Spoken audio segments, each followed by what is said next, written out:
Welcome to this courageous conversation. A courageous conversation helps us to engage in dialogue with people we don't normally speak to, about things we don't normally speak about, or with those we speak to all the time about topics we would rather avoid. Hi, it's Tim Mulvaney. Welcome to the Mulvaney Group and welcome to Courageous Conversation. Today is lesson 4 in preparing and building your own courageous conversation.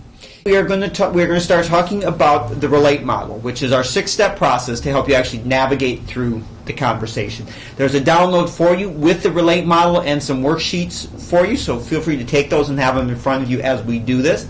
But quickly, the 6 steps are: you're going to build some rapport, you're going to engage and encourage with that person, so you're going to share something about yourself, take some risk.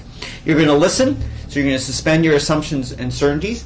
You're going to ask and acknowledge. You're going to ask some questions, acknowledge the value of their opinion, go back and forth. You're actually going to talk to the other person, so you engage in the dialogue. And finally, after the conversation, you're going to step back and go, all right, how did that conversation go? What worked about it? What didn't? Do I feel comfortable talking to this person about that topic again? If not, how would I change it? In your handout, we're on page 2, and the first step of the relate model is to build some rapport. And what we know for folks is, and myself included at times, is people avoid a conversation because they struggle with the first words to say. What is it? When I sit there, what are the words that are going to come out of my mouth? And folks struggle to know what those are. So building rapport is that. Because building rapport generally isn't about talking about the topic. It's just about getting connected.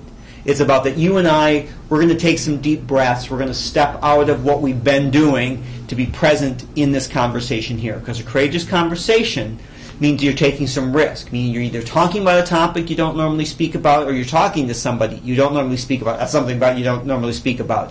So what we know is people have stopped breathing. They're only breathing to hear. The goal is to settle into it. So that can be about things like, listen, thanks for coming. I appreciate you taking the time. Really, thanks for the work you're doing on X project or the progress reports. Here you're going on vacation soon. All those sort of things. You don't want to go on too long, because we all also know is because if it is a courageous conversation, that means you're getting ready to say something or talk about something that you're nervous about, okay? And folks can feel that we're only breathing, this very upper part of our lungs. So you don't want to go on too long, because people are sitting there going, okay, they can feel the but coming. It's like, and what? So you want to feel for the natural break points of it. And for some folks, building that may mean that you need to actually lay out the agenda early, just to get the topic stated before you can actually take some more casual breaths. A couple quick things about it. One is, I talk to a lot of people for the first time. Until people call me up and say, Tim, we want to talk about a courageous conversation. So my first step is to build some rapport with people I don't know. For instance, just recently I spoke with a woman who we got connected through a third person. And so our first steps of rapport are to talk about how do we know this third person and what's our connection to her, and laughing and joking about stories around that. We happen to both grow up in the Midwest, so talking about, all right, how did I end up in New York? How's she out in Colorado? What does that look like? So those sort of things. After about 5 or 7 minutes, there was a natural point where it's like, okay, so the reason we're in this call today and this conversation is what?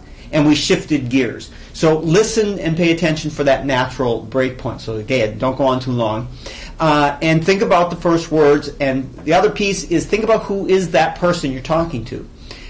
Some of us, some folks you're working with, that you're going to be, you're going to need to spend some time just talking. They're going to, what feels like it's just story to you, and they like the sound of their own voice apparently. But you want to listen to that. It's like, okay, great. So they just have to sort of vent a little bit about this project, that phone call, this, whatever it is. You just listen to that. Others that you work with, that it's like, bam, connections about, a couple of sentences, boom, we're into the topic. So you need to pay attention and modulate your rapport building at the point for your colleague. So it is about just getting in the room, being able to settle down, shift our gear from what we've been doing to what we're going to do now. But you want to ease your way into it.